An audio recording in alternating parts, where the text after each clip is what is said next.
So if I want to use a Sophie bot, what is that persona? Oh, yes. Because of course it's sexual education, but at what point do I say, okay, maybe I need to talk to Sophie bot? At what age gap are you addressing? You know those things. You've been asked that question. So we even ask, like, do you offer like age appropriate questions? Like if a user is 15. So no, the only safety to Sophie bot is she's limited to your curiosity. So if you want to ask about condoms, ask. If you want to ask about X topic, ask. Our job is to understand your question and answer them. So far, our target is 13 to 25, but then we're getting questions from older demographics. So we're getting questions around menopause, we're getting questions on libido after getting a pregnancy. So our age group is we have an outlier age group aside from guys who want to who aside from the thing, people who there are bigger problems around sexual health aside from teenage concerns around sexual health and preventing teenage pregnancies and the like, and we need to address those. There are a lot of people who have questions around fertility, a lot of people who have questions around the gender, like if they're trying to get a child, like how do they determine what actually determines the gender of the child. So those questions that keep coming up. So but so far it's 13 to 25 is the age we're targeting. So that's very important. Something else, maybe these I'm asking from out of my curiosity. It's fine. With Sophie bot, did it evolve now after 7 years? Yes. So I should go to that. So in 2016, we were pretty terrible at answering questions because the technology was rule-based, where you have to predefine a question and expect an answer. You might can come and say hi with HI, but someone else can come and say hi with typed as HAE.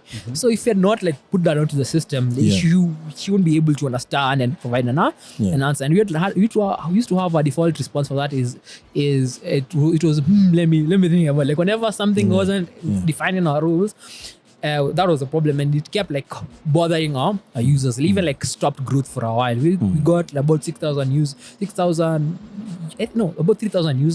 about 6,000 questions, and that started. So, and we had we were at a turning point.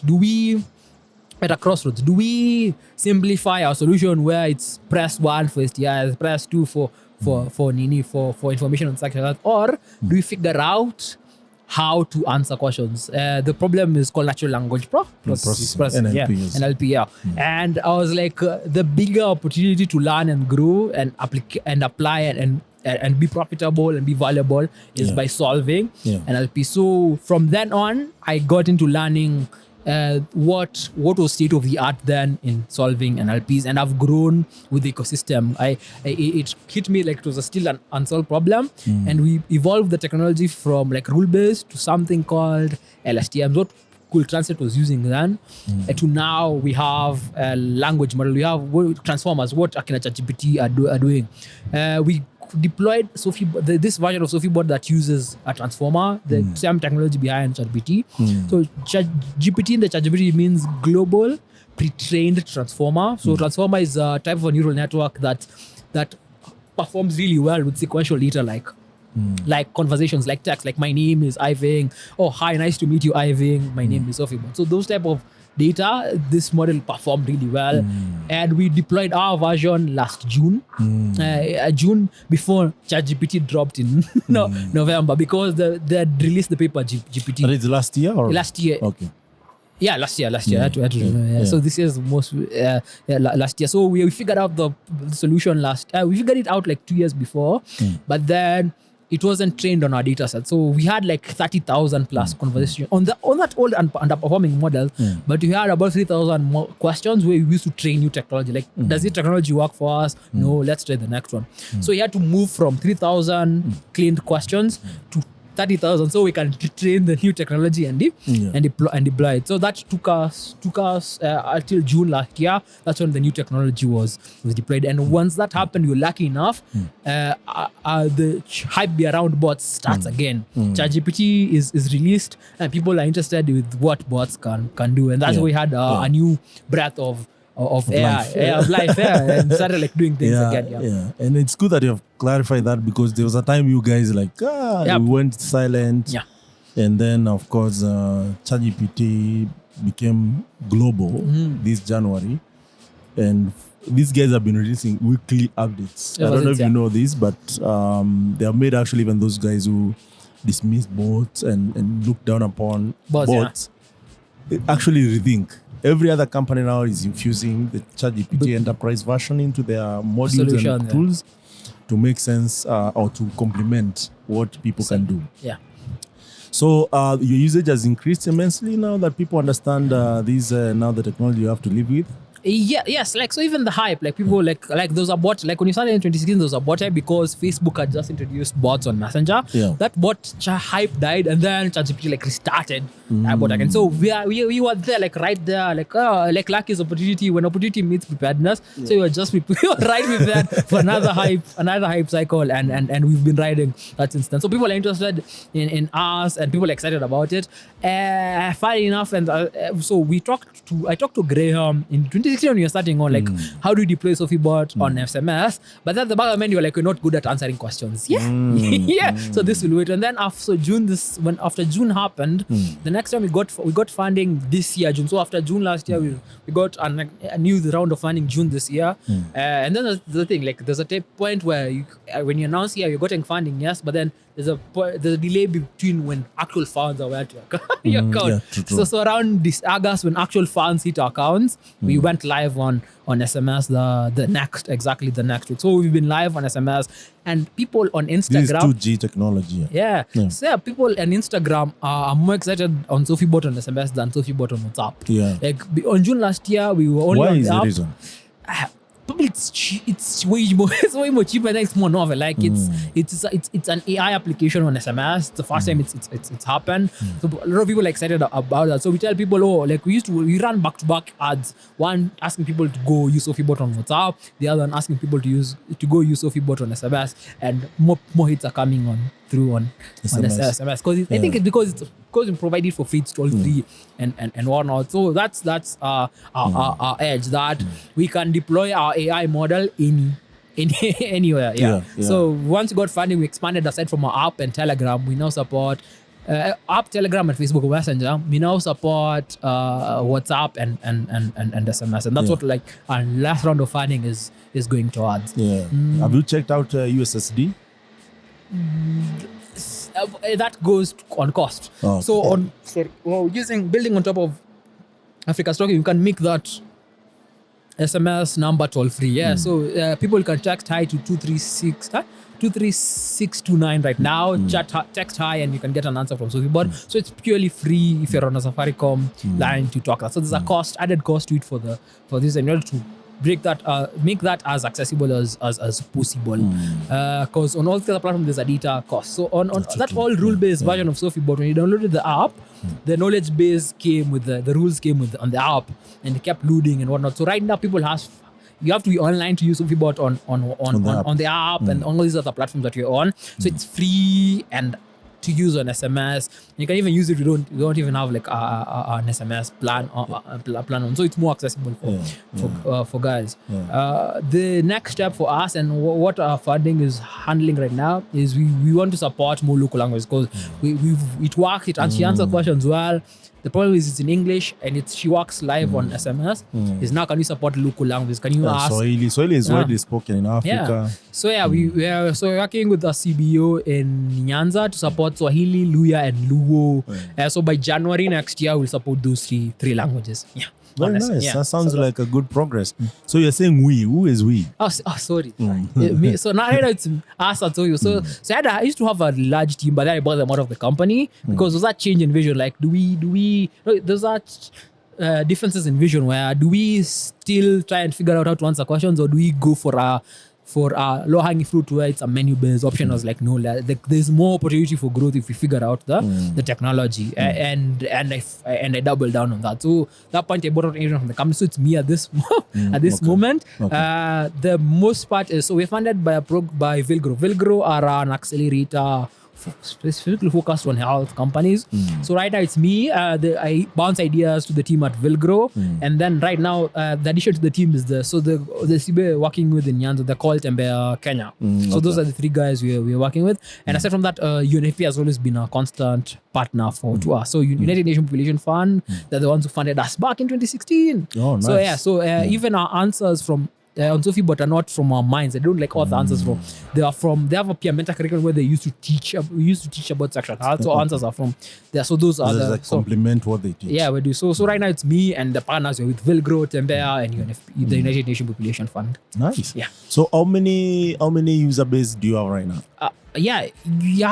So we have 3,000 new users for the last 5 months. So 3,000 users the last 5 months.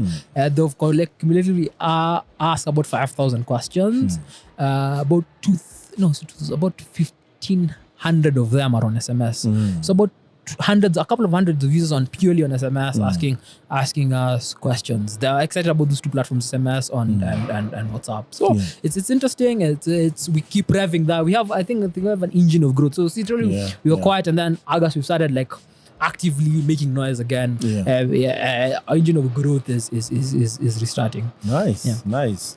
So do you just address is it the question, are they gender based or just general questions? It's general. It's across the genders. Funny enough is like we have more men asking us questions than about female questions. Both. Like so. We can't know like it's a man exactly asking. Exactly asking, but then from the context of the question you can get. So I don't know if should I say this. So a lot of men are worried about the dimensions of the equipment. And Sophie tells them, don't worry, like the other equipment, like expand and contract. So we have lots of those questions in context. We have questions about the how women respond to sexual stimuli. Like how do I know? So they're ready or not. So a lot of answers on that. We have a couple of questions on consent and the like. So it's that's complicated, man. I've had those discussions different. Because even right now with the equality discussions and where the women are treated equally, it becomes confusing. Like, how do I know you're consenting to this? Because also as we grow up and how people have been used to, even with our culture, is that sometimes no might mean yes might mean no. But of course nowadays there's like no means no. No means yes means yes. We thought this was a myth. Like the people who wanted to be like who want that insistence, like that it means. I'm like, no, like you be clear and honest with your opportunity. Like, do not play games. Do not play games when it comes to consent, because there are some. It's an exception to the rule. But then if your partner wants you to like, they'll let you know, and that culture needs to change. There are some. Me thought it was a myth. Like now you're making that up to like force consent on women. But the people it's who are culture, shaking, man. People who are shaking, like if you minutes more, you like no, like like it's a new day. If you're interested, like be open, and because mixed signals. But that's a hard discussion. But then we have a couple in Nairobi it's easier, but if you go outside Nairobi, it becomes more complicated because of exposure, the culture, how people are brought up, and this begs me to ask you: Have you faced cultural resistance in this? Because also sexual discussions are not so open in African culture. So the only the resistance we have is a couple of answers. So and we've baked them in we want to support more than just heterosexual relations, and we have answers that cater past heterosexual relations. And so the only point of fiction is that, like, somebody ask what coitus is. We have all the different ways people have coitus, not just phallus or vulva. Like, I hope I'm not doing too, because I'm trying to obscure. I'm trying to obscure, like, I don't try to be how open you are with vulgar. So more like not all coitus. Please pause. Not all coitus. coitus. Explain something, because what you have just said actually explains the answers. The cultural upbringing, because sexual conversation is not always openly, because it's considered either vulgar or taboo, or because you don't want to sound out of context because of age and who is listening and whatnot. And also there is what people believe in, and sometimes changing that is really, really hard. It's the hardest thing actually in the world to do. Forget about math. Changing what people believe in, Amukasa. That's true. Even God is trying. Or maybe, you remember the Babylon story? The War of Babylon or something. when people try to build something to go, a tower to go to the heavens, and they're like, putting you different languages. Yes, God had to do something about it because now people believed actually they could go there. But ideally, that's how hard it is. But of course, I'm sure I understand what you're saying. That people are thinking in a certain way, and now the answers, it doesn't sound actually similar to what they're believe. expecting. Because we have comprehensive answers to cater to more people who are not just heterosexual. Heterosexual. So we cater to more than even ask us what coitus is, and we answer all the different ways many different types of couples actually have coitus, and some people have offense, even like on Twitter. Take offense. They even post a screenshot with the answers to, and I'm like, that's a comprehensive answer to, and that's what we aim for, to make everyone feel comfortable and provide answers to everyone, no matter how you want to express your sexuality. So that's the only point of conflict. And when somebody comes and asks us a question innocently or tries and test like our knowledge, and then they're like, oh, you people are supporting queer people. I'm like, that's fine, because they exist and we have to provide answers for them. They also have sexual health needs, regardless of what your cultural beliefs are, or whether or not you believe they should have access to sexual health information. So that's the point of conflict we have with people. So FIBOT is meant to serve the whole world or just Africa? It's Africa, it's Africa and Kenya in general.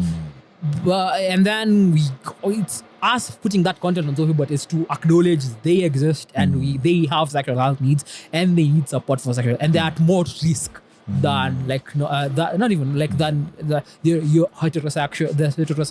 They're even at more risk of a lack from a lack of sexual health information. So it's recognizing they exist and they need information. But aside from that, we've been asked questions in 150 and it's up on 100 app. We've been asked questions from all over the world. Yeah. Okay. So, Bona Iving. Yeah. You have talked about everything and anything. Yeah. And you have gotten to where you build SophiBot, which is sexual, solution. Yeah. Right. Are you actively, with someone? Have you ever gotten into a relationship? Because that's part and parcel of life, right? Yeah, it is. Yeah. Yes. I saw you, and the reason why I'm asking is because I saw you tweet some nice tweet, but I was like, okay, I'll ask when I get a chance. Oh, yeah. Swelling good. So what context is what happened in November is a lot of tekoros walikuwa na acho. It was a conversation on Twitter, like, oh, mwache. So I told people it's better to be it's better to be in love and it's better to be in love and have losses than to have stayed at home watching embarrassing things. Yeah. So not in a relationship at this moment. So again, it's sort of probably comes with my territory. So HIBOT comes first. So I have been in flings. Yes, I am active, and it was safely active. I'm safely active. I've been in flings. Yes, but then I think it comes with the territory. Like one day I'm always all over the place, moving around. The next 3 weeks I'm locking myself home to get something done. So and you can't always be there to form a meaningful relationship. But also I'm also a difficult person to deal with. Like you come late to a date and I'm like, no, that doesn't sit that doesn't sit right. That doesn't sit right. So that's a thing. So I'm not dating at the moment, but I've had a couple of flings. Nice. Safely, I've had a couple of flings safely. It's important to be safe out there. Pulling out does not work, as we answer. As SophiBot says. As SophiBot says. Yeah, SophiBot says. So it's very important to be safe. To be safe out there. Yeah. For many reasons. Yeah. So, of course, that's fine. What was your take on age and sexual activities? Okay, okay, so whether we like it or not, like teenagers will experiment. So what you have to do is give them the right information to make sure they are safe then, so that their entire lives isn't messed up because they wanted to express themselves sexually. So that's point one. Point two is we need to modify child molestation laws. So because if it's two people under 18 who consensually like have sex. Like the law treats that as molestation. Like it's child abuse, it's molestation. And who pays the price? It goes to the gentleman, the teen boy, and which so is the young, unfair. which doesn't make sense. So we need to add like an addendum. So Romeo and Juliet laws where it recognizes that it's two people providing consent who are under the age, and then also we need to provide them services, provide them the information like so that they can delay it's called the sexual debut as much as possible. But if they choose to experiments, actually they do it safely. So all this opposition to churches where they don't provide condoms to kids, they don't teach children what condoms are or how to use them, that is misguided. Because like we think this is a problem for that comes to the generation, but then the generation before us, like they had us while they were still like that gap from high school to from primary school to high school. That's when most of us were born. And our parents are especially firstborns. A lot of parents are obsessed about not recreating that without giving us the right tools and information. I think I was given the talk around sexual health when after high school, and I was like, yo, this is a bit too late. Like I already know how come. I wasn't active with that, but then like this is a bit too late. I had an aunt, like I'm 28 now. I had an aunt call me the other day. It was one of those, it's graduation season. So and then like whenever it happens, they usually call you to ask you, unafanya nini na maisha yako? They like rubbing it on your face. No, kuuliza like ile course yako ulikuwa unafanya. Ilikuwa course nzuri sana. Me tell them like, me I'm in a good place now. Even now it's even better. We're getting funded. Things are happening. And then there's this person comment like, when you get money, they're also girls. I'm like, I'm 28. Like I know how to navigate international relief. Like I know pesa ni ya kampuni si ya kupeleka girlfriend. Ya kupeleka girlfriend dia. Like not marriage. We call what? Dowry. Dowry. It's not dowry. Like pesa yangu, pesa ya kampuni. So we get those conversations like, it's a bit too late for that. So I know and no one cares about my company more than me. So we have those. I think most parents are doing that late, and people shouldn't say like, schools shouldn't do that. Like it's a theme for parents because parents are not handling that conversation. You too, even you too, it's awkward and hard for you to have these conversations. Do you think it's now that you're in sexual education? Do you think it's right to teach people queer education in school? So whether we like it or not, like queer people will exist. Queer people we need to make sure they are safe. So the point one is to not vilify or stigmatize them. So that's thing one. That's like going to an all boys school. The most embarrassing that could ever happen to you is if somebody, it was rumored you're into boys. So for that, point one is stigma. Point two is if things are stigmatized, people will wait when they're in a position of power to get into queer relations. So there are a lot of like cases, and it even still happens now, like prefects hooking, and it's you're 3 whole weeks you're in a boy you're in a boys' school, and of which like some people are queer. So if you need to provide safe spaces where people can openly and honestly express themselves sexually, so that it limits abuse. People know, but this is actually abuse. It's actually abuse. And if you provide like outlets for people to express that, you curb abuse second ways, where people don't wait where they're in positions of power to express themselves sexually, like as in queer people, or for other people who are in bigger positions of power to exploit younger people because they're not open enough to express themselves sexually. But then that aside, I'm not conflating being queer with being a predator, because those are two different. Those are two different things. Because like it comes from the recognition like queer people exist and they need service. The last point is, being queer, like it comes with its own risks, actual health risks. Queer people need to be aware of the risks and how to protect themselves while they're doing queer relations, or if they get infected and whatnot, how do they get help? How do they get services so that the disease doesn't keep spreading, the infection doesn't keep spreading. That thing is to dispel the notion that there are diseases for queer people and there are diseases for everyone. No, like diseases are diseases. They spread as long as they can spread through sexual intercourse. They can spread across across the ecosystem. So that's one of the some of the few things we need to dispel, and it will solve a lot of people, things down the line. Because every few weeks in boys' school, there's always a scandal, or there's somebody in a position of power is molesting. And it's not conflating. Like being queer doesn't make you. But some people, because they're queer, they wait when they're in a position of power to express express their queerness. So, and letting them know early from, like, you being as you are, it's perfectly fine. It's perfectly fine.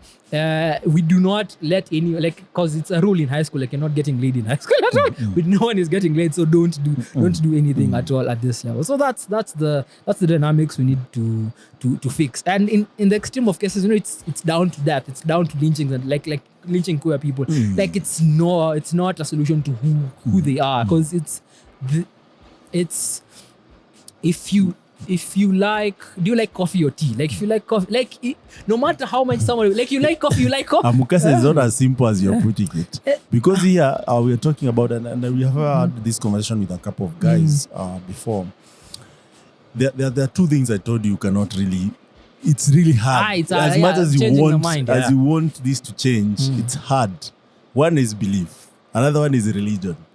Another one is who someone is. Now, the third one is what you're talking about. Like, it's who and you're ignoring these two, which are very ingrained since you're born, how you're taught, the environment you're in.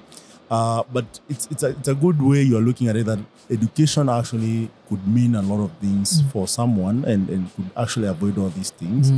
Maybe the debate where is at what stage, because also even you can be taught this too early and it confuses you altogether. Because like in US, I hear now toddlers or people in class 1 or grade 1 are taught such things, so you're confusing that child. Also, there have been claims people are being infused with hormones without their consent. All these are discussions I've seen actually online and also on big stage. So they're not just rumors. It's something that is actually happening.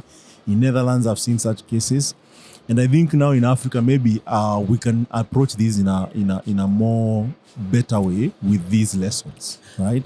And given in that space, maybe it's something that I don't know. We need to have.